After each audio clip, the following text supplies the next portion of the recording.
What's going on, guys? In this Diablo 4 PvP Barbarian build, I'm going to show you my PvP build that's been absolutely dominating in the PvP zone. Now, I don't have any ancestral gear, it's all sacred. I will be going to tier 4 soon, but this has been heaps of fun. So let's get into it. First of all, guys, before we get into the skills, I'm going to show you my gear. So this is the helm I'm using. So barrier generation, poison resistance, plus 15 all stats, damage while berserking, and then whirlwind periodically pulls enemies to you. Now I do have poison resistance because I come across a lot of rogues that use poison, so it does help quite a lot. And then I have a maximum life gem. On my chest piece, I have damage reduction from close to enemies, damage while dual wielding weapons. Now we're going to get into all this stuff in a second because there's a reason why I use dual wielding weapons, plus 400 max life, and then stats, and then damage an elite enemy grants you a barrier. Now this actually works in PvP, so when I do my shouts it actually gives me the barrier, and without that it doesn't, so I don't know if it's a bug, but I use it. This is the glove that I'm using. I am going to change the aspect on it soon. These are the pants that I'm using, dex, strength, and just a rank of Warcry, and then some damage reduction. These are the leg pieces, strength, slow reduction, plus all stats, some cold resistance. And then direct damage against bleeding enemies has up to 29% chance to stun them. Very important perk that you want. This here, I don't use it, but the stats still count. Now these are very important, and I'll show you why I'm using these maces in a second. But these are the stats on the maces. So we've got vulnerable damage, damage while berserking, that's the main thing I want to do, and then core skill damage. And then we have damage to bleeding enemies, damage to injured enemies, stuff like that. While berserking, now this is cool. While berserking, you deal 105 fire damage every second. This is a really cool thing to have on this build, and I really enjoy it. And then we have this, which gives me thorns while berserking, which really helps. If you don't know what that means, it means when an enemy damages me, they take the damage instead. These are the rings that I have. So pretty basic stuff right there. It's all just damage, guys. Damage to bleeding, damage to injured enemies, damage to stunned enemies and stuff like that. Because that's what we're doing. We're stunning people and bleeding them. And then we have this here. Now, what I want to do next, you see I got some ears that I just got recently from the same guy. What I want to do is, look at this. I'll show you my attack power. You'll see that my attack power is quite low. But if we actually go and do my shouts, it goes up. It goes to 4,500. Okay? And you see that flame? Oh, that like fire circle around me? That's that fire perk. Next thing, expertise is super important for this build. I have 15% increased damage to vulnerable enemies, but I'm also using, okay, I'm using one-handed maces. So I get a 10% increased damage to stunned enemies, and then double this amount when using 2 maces. Okay?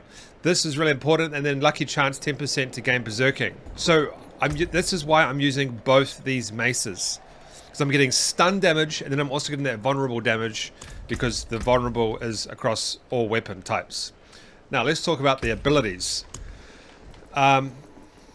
This is a slow speed and bleed build. So I have flay, and then I have the enhanced flay. Not too important. I just use that to kind of add bleed, finish enemies off. We have whirlwind, okay, and I have 2 points into this. Now I don't actually really need this because I do have a Paragon that gives me vulnerable straight away. So you could use these 2 points as something else depending on your Paragon. I am going to change this. We'll talk about that in a second. We have ground stomp. We're using this to first stun the enemy, and then we have these 2 offshoots here. I won't go over every single detail. This is important. Gain 50% additional maximum health. And then we have rally cry, and then those 2 offshoots there. And as we come down to here, I have war cry, and then these 2 offshoots here for fortify. We have 2 points into booming voice, and then I have 2 points into your shout skills cause enemies to deal 8% less damage for 5 seconds. So this is quite important. So when I do those shouts, they do 8% less damage to me. I have 3 points into speed, movement speed, really important for this build. I have 3 points into you deal increased damage to close enemies. We have 3 points into this, so my bleeding effects slows the enemy by 30%. Super important for this build. This is a bleed build. We're instantly putting bleed on our enemies. And then we have this. Your bleeding effects deal 80% increased damage to vulnerable enemies. Now this is the death dealer. We have death blow. This is what I use to basically just destroy enemies. Go down to here. I have attack speed is increased by 9% while using one-handed weapons. And then this is just a big damage build. Your skills, usually bludgeon and weapons, deal 15% increased damage if the enemy is stunned. Now, these here, these maces, these are bludgeoning weapons. So that's just a massive damage increase right there. Let's go back down. There's another one here. Skills using bludgeoning weapons have up to 30% to stun enemies for 3 seconds. Up to 45% if you're using two-handed bludgeoning weapons. We're not using two-handed bludgeoning weapons in this, but we're still getting that 30% stun chance with just straight bludgeoning weapons. So this build is a bleed, slow, and stun build. And then down here, I have increased Berserk's maximum duration by 5 seconds and increase the damage by 25%. Okay, next let's go to our Paragon. I'm not going to go over every single node. First of all, we have 11% vulnerable damage, and when an enemy is damaged by you, they become vulnerable for 3 seconds. So as soon as you damage your enemy, they become vulnerable. Really important, that one. Now, this rare node, this legendary node, is not really, doesn't really work in PvP. It will work if you kill one enemy and then try fight another. So if you're doing 2 versus 1 or 3 versus 1. Killing a bleeding enemy has a 10% chance to grant berserking for 5 seconds. I would change this if you're purely doing PvP.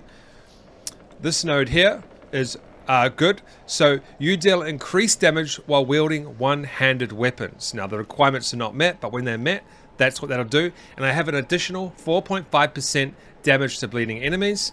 And then on some of these nodes like here, we just have increased berserking duration, increased damage while berserking, and things like that. Okay, so that's the build.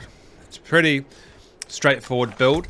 What we're trying to do with this build is have as much life as we possibly can and have as much attack damage as we possibly can when we're berserking. Now to do this, there is a bit of a trick. So what you want to do is you want to do your ground stomp first, and hopefully it stuns them. If it doesn't, it's not that bad. Then you want to do your rallying cry, and then your other one. Sorry, war cry and rallying cry. And then do a little bit of a spin, and then finish them off with the death blow. And that's it. You should be able to kill them just like that. And if they don't and they run away, you should have enough fury left, to chase them with whirlwind. Alright guys, that's my PvP build. Enjoy. Hopefully you go and give it a try and see how you go.